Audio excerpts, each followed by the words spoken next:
नमस्कार दोस्तों, आप लोगों के बीच चक्रवर्ती सम्राट अशोक महान के जीवन परिचय लेकर आए हैं। सम्राट अशोक ईसा पूर्व 304 से ईसा पूर्व 232 विश्व प्रसिद्ध एवं शक्तिशाली भारतीय मौर्य राजवंश के महान सम्राट थे। अशोक बौद्ध धर्म के सबसे प्रतापी राजा थे। सम्राट अशोक का पूरा नाम देवानामप्रिय अशोक राजा प्रियदर्शी देवताओं का प्रिय था। उनका राज्यकाल ईसा पूर्व 269 से 232 प्राचीन भारत में था। मौर्य राजवंश के चक्रवर्ती सम्राट अशोक राज्य का मौर्य साम्राज्य उत्तर में हिंदुकुश, तक्षशिला की श्रेणियों से लेकर दक्षिण में गोदावरी नदी, सुवर्णगिरी पहाड़ी के दक्षिण तथा मैसूर तक तथा पूर्व में बांग्लादेश, पाटलिपुत्र से पश्चिम में अफगानिस्तान, ईरान, बलूचिस्तान तक पहुंच गया था। सम्राट अशोक का साम्राज्य आज का संपूर्ण भारत, पाकिस्तान, अफगानिस्तान, नेपाल, बांग्लादेश, भूटान, म्यांमार के अधिकांश भूभाग पर था। यह विशाल साम्राज्य उस समय तक से आज तक का सबसे बड़ा भारतीय साम्राज्य रहा है। चक्रवर्ती सम्राट अशोक विश्व के सभी महान एवं शक्तिशाली सम्राटों एवं राजाओं की पंक्तियों में हमेशा शीर्ष स्थान पर ही रहे हैं। सम्राट अशोक ही भारत के सबसे शक्तिशाली एवं महान सम्राट है। सम्राट अशोक को चक्रवर्ती सम्राट अशोक कहा जाता है, जिसका अर्थ है सम्राटों के सम्राट, और यह स्थान भारत में केवल सम्राट अशोक को मिला है। सम्राट अशोक को अपने विस्तृत साम्राज्य से बेहतर कुशल प्रशासन तथा बौद्ध धर्म के प्रचार के लिए भी जाना जाता है।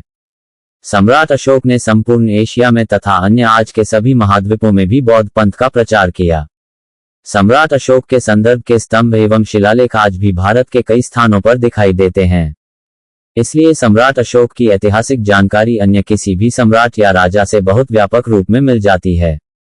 सम्राट अशोक प्रेम, सहिष्णुता, सत्य, अहिंसा एवं शाकाहारी जीवन प्रणाली के सच्चे समर्थक थे। इसलिए उनका नाम इतिहास में महान परोपकारी सम्राट के रूप में ही दर्ज हो चुका है। कलहन के राजतरंगिणी में धर्माशोक का उल्लेख आता है। कलिंग युद्ध के 2 वर्ष पहले ही सम्राट अशोक बुद्ध ने था, जिससे से प्रभावित होकर बौद्ध अनुयायी हो गए और उन्हीं की स्मृति में उन्होंने कई स्तंभ खड़े कर दिए, जो आज भी नेपाल में उनके जन्मस्थल लुम्बिनी में मायादेवी मंदिर के पास, सारनाथ, बौद्ध मंदिर बोधगया, कुशीनगर एवं आदि श्रीलंका, थाईलैंड, चीन इन देशों में आज भी अशोक स्तंभ के रूप में देखे जा सकते हैं। सम्राट अशोक ने बौद्ध धर्म का प्रचार भारत के अलावा श्रीलंका, अफगानिस्तान, पश्चिम एशिया, मिस्र तथा यूनान में भी करवाया। सम्राट अशोक अपने पूरे जीवन में एक भी युद्ध नहीं हारे। सम्राट अशोक के ही समय में 23 विश्वविद्यालयों की स्थापना की गई, जिसमें तक्षशिला, नालंदा, विक्रमशिला, कंधार आदि विश्वविद्यालय प्रमुख थे।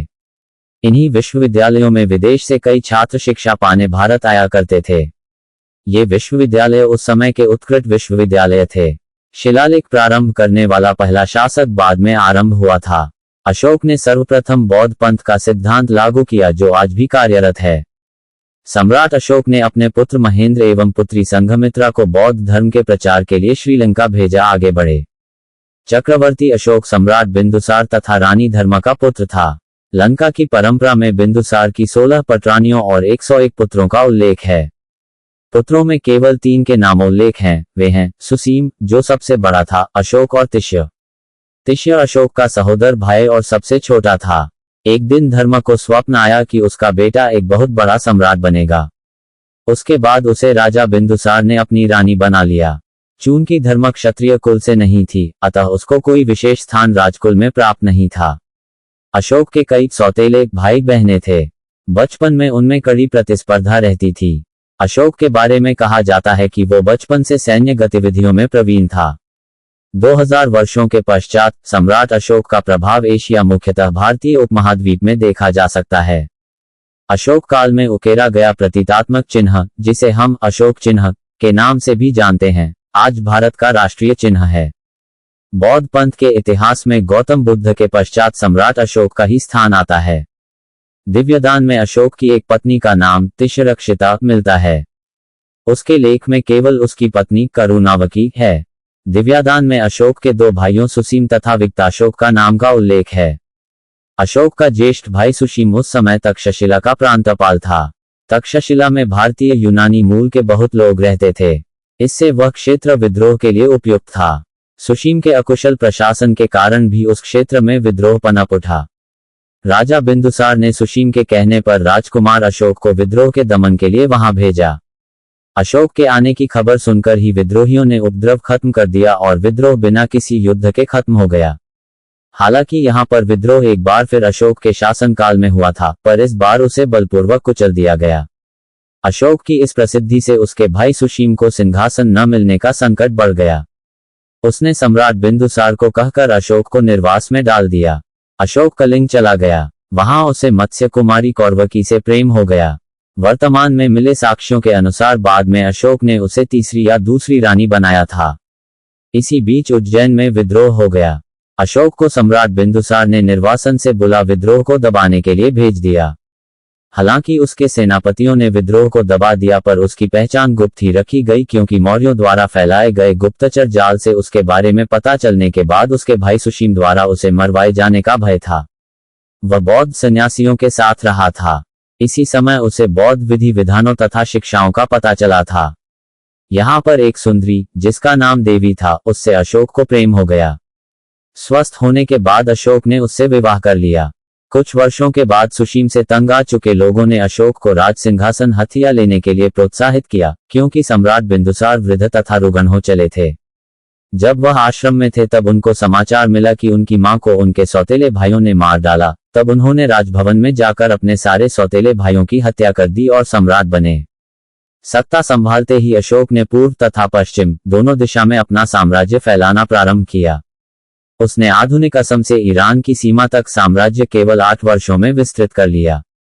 अशोक के अभिलेखों के अनुसार मौर्य साम्राज्य प्रांतों में विभाजित था।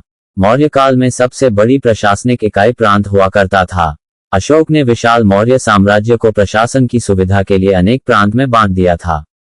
अशोक के समय में 5 प्रांत हुआ करता था। चक्रवर्ती सम्राट अशोक ने अपने राज्याभिषेक के 8वें वर्ष 261 पू में कलिंग पर आक्रमण किया था। आंतरिक अशांति से निपटने के बाद 269 पू में उनका विधिवत राज्याभिषेक हुआ। 13वें शिलालेख के अनुसार कलिंग युद्ध में 1,50,000 व्यक्ति बंदी बनाकर निर्वासित कर दिए गए। 1 लाख लोगों की हत्या कर दी गई। 1.5 लाख लोगों घायल हुए। सम्राट अशोक ने भारी नरसंहार को अपनी आंखों से देखा। उपगुप्त बौद्ध भिक्षुक से उपाय पूछा। इससे द्रवित होकर सम्राट अशोक ने शांति, सामाजिक प्रगति तथा धार्मिक प्रचार किया। कलिंग युद्ध ने सम्राट अशोक के हृदय में महान परिवर्तन कर दिया। उनका हृदय मानवता के प्रति दया और करुणा से उद्वेलित हो गया। उन्होंने युद्ध क्रियाओं को सदा के लिए बंद कर देने की प्रतिज्ञा की। यहां से आध्यात्मिक और धम्म विजय का युग आरंभ हुआ। उन्होंने महान बौद्ध धर्म को अपना धर्म स्वीकार किया। सिंगली अनुश्रुतियों दीपवंश एवं महावंश के अनुसार सम्राट अशोक को अपने शासन के 14वें वर्ष में निगोत नामक भिक्षु द्वारा बौद्ध धर्म की दीक्षा दी गई थी। तत्पश्चात मोगाली पुत्र निस के प्रभाव से वे पुनर्तः बौद्ध हो गए थे। दिव्यादान के अनुसार सम्राट अशोक को बौद्ध धर्म में दीक्षित करने का श्रेय उपगुप्त नामक बौद्ध भिक्षु को जाता है। सम्राट अशोक अपने शासनकाल के 10वें वर्ष में सर्वप्रथम बोधगया की यात्रा की थी। तदुपरांत अपने राज्याभिषेक के 20वें वर्ष में लुम्बिनी की यात्रा की थी तथा लुम्बिनी ग्राम को करमुक्त घोषित कर दिया था। कलिंग युद्ध में हुई क्षति तथा नरसंहार से उनका मन युद्ध से उब गया और वह अपने कृत्य को लेकर व्यथित हो उठे। इसी शोक से उबरने के लिए वह बुद्ध के उपदेशों के करीब आते गए और अंत में उन्होंने बौद्ध धर्म स्वीकार कर लिया। बौद्ध धर्म स्वीकारने के बाद उन्होंने उसे अपने जीवन में उतारने का प्रयास भी किया। उन्होंने शिकार तथा पशु हत्या करना छोड़ दिया। उन्होंने सभी संप्रदायों के सन्यासियों को खुलकर दान देना भी आरंभ किया और जन कल्याण के लिए उन्होंने चिकित्सालय, पाठशाला तथा सड़कों आदि का निर्माण करवाया। उन्होंने बौद्ध धर्म के प्रचार के लिए धर्म प्रचारकों को नेपाल, श्रीलंका, अफगानिस्तान, सीरिया, मिस्र तथा यूनान भी भेजा। इसी कार्य के लिए उसने अपने पुत्र एवं पुत्री को भी यात्राओं पर भेजा था। अशोक के धर्म प्रचारकों में सबसे अधिक सफलता उसके पुत्र महेंद्र को मिली।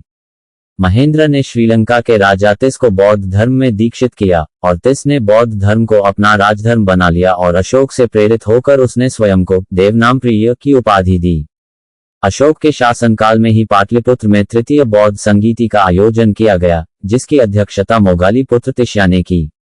यहीं अभिधम पिटक की रचना भी हुई और बौद्ध भिक्षु विभिन्न देशों में भेजे गए, जिनमें अशोक के पुत्र महेंद्र एवं पुत्री संघमित्रा भी सम्मिलित थे, जिन्हें श्रीलंका भेजा गया। अशोक ने बौद्ध धर्म को अपना लिया और साम्राज्य के सभी साधनों को जनता के कल्याण हेतु लगा दिया। अशोक ने बौद्ध धर्म के प्रचार के लिए निम्नलिखित साधन अपनाए। क धर्म यात्राओं का प्रारंभ। ख राजकीय पदाधिकारियों की नियुक्ति। गत धर्म महापात्रों की नियुक्ति। घत दिव्य रूपों का प्रदर्शन। च धर्म श्रावण एवं धर्मोपदेश की व्यवस्था। छ लोकाचारिता के कार्य। जब धर्मलिपियों का खुदवाना। जब विदेशों में धर्म प्रचार को प्रचारक भेजना आदि। अशोक ने बौद्ध धर्म का प्रचार का प्रारंभ धर्मयात्राओं से किया। वह अभिषेक के 10वें वर्ष बोध गया की यात्रा पर गया। कलिंग युद्ध के बाद आमोद प्रमोद की यात्राओं पर पाबंदी लगा दी। अपने अभिषेक 20वें वर्ष में लुम्बिनी ग्राम की यात्रा की। नेपाल तराई में स्थित नीलिवा में उसने कनकमुनि के स्तूप की मरम्मत करवाई। बौद्ध धर्म के प्रचार के लिए अपने साम्राज्य के उच्च पदाधिकारियों को नियुक्त किया। स्तंभ लेख 3 और 7 के अनुसार उसने व्युष्ट, रज्जुक, प्रादेशिक तथा युक्त नामक पदाधिकारियों को जनता के बीच जाकर धर्म प्रचार करने और उपदेश देने का आदेश दिया। अभिषेक के 13वें वर्ष के बाद उसने बौद्ध धर्म प्रचार हेतु पदाधिकारियों का एक नया वर्ग बनाया जिसे धर्म महापात्र कहा गया था। इसका कार्य विभिन्न धार्मिक संप्रदायों के बीच द्वेष भाव को मिटाकर धर्म की एकता स्थापित करना था। विद्वानों अशोक की तुलना विश्व इतिहास की विभूतियां Constantine, Antonius, saint Paul, Napoleon Caesar के साथ की है। अशोक अहिंसा, शांति तथा लोक कल्याणकारी नीतियों के विश्वविख्यात तथा अतुलनीय सम्राट हैं। H.G. वेल्स के अनुसार अशोक का चरित्र इतिहास के स्तंभों को भरने वाले राजाओं, सम्राटों, धर्माधिकारियों, संत महात्माओं आदि के बीच प्रकाशमान है और आकाश में प्रायः एकाकी तारा की तरह चमकता है। सम्राट अशोक द्वारा प्रवर्तित कुल 33 अभिलेख प्राप्त हुए हैं जिन्हें अशोक ने स्तंभों, चट्टानों और गुफाओं की दीवारों में अपने 269 ईसा पूर्व से 231 ईसा पूर्व चलने वाले शासनकाल में खुदवाए। ये आधुनिक बांग्लादेश, भारत, अफगानिस्तान, पाकिस्तान और नेपाल में जगह जगह पर मिलते हैं और बौद्ध धर्म के अस्तित्व के सबसे प्राचीन प्रमाणों में से हैं। 5. इन शिलालेखों के अनुसार अशोक के बौद्ध धर्म फैलाने के प्रयास भूमध्य सागर के क्षेत्र तक सक्रिय थे और सम्राट मिस्र और यूनान तक की राजनीतिक परिस्थितियों से भलीभांति परिचित थे। इनमें बौद्ध धर्म की बारीकियों पर जोर कम और मनुष्यों को आदर्श जीवन जीने की सीखें अधिक मिलती हैं। पूर्वी क्षेत्रों में यह आदेश प्राचीन मगधी भाषा में पाली भाषा के प्रयोग से लिखे गए थे। पश्चिमी क्षेत्रों के शिलालेखों में भाषा संस्कृत से मिलती जुलती है और खरोष्ठी लिपि का प्रयोग किया गया।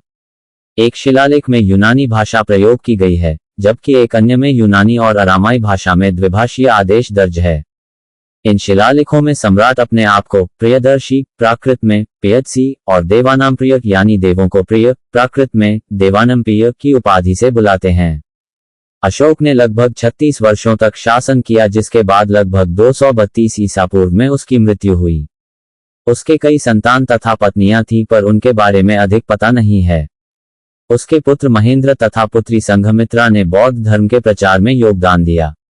अशोक की मृत्यु के बाद मौर्य राजवंश लगभग 50 वर्षों तक चला। उद्धरण चाहिए। मगध तथा भारतीय उपमहाद्वीप में कई जगहों पर उसके अवशेष मिले हैं। पटना पाटलिपुत्र के पास कुम्हरार में अशोककालीन अवशेष मिले हैं। लुम्बिनी में भी अशोक स्तंभ देखा जा सकता है। कर्नाटक के कई स्थानों पर उसके धर्मोपदेशों के शिलोत्कीर्ण अभिलेख मिले हैं। मगध साम्राज्य के महान मौर्य सम्राट अशोक की मृत्यु 237-236 ईसा पूर्व में लगभग हुई थी। अशोक के उपरांत अगले 5 दशक तक उनके निर्बल उत्तराधिकारी शासन संचालित करते रहे। जैन, बौद्ध तथा हिंदू ग्रंथों में अशोक के उत्तराधिकारियों के शासन के बारे में परस्पर विरोधी विचार पाए जाते हैं। पुराणों में अशोक के बाद 9 या 10 शासकों की चर्चा है, जबकि दिव्यादान के अनुसार 6 शासकों ने अशोक के बाद शासन किया। अशोक की मृत्यु के बाद मौर्य साम्राज्य पश्चिमी और पूर्वी भाग में बढ़ गया।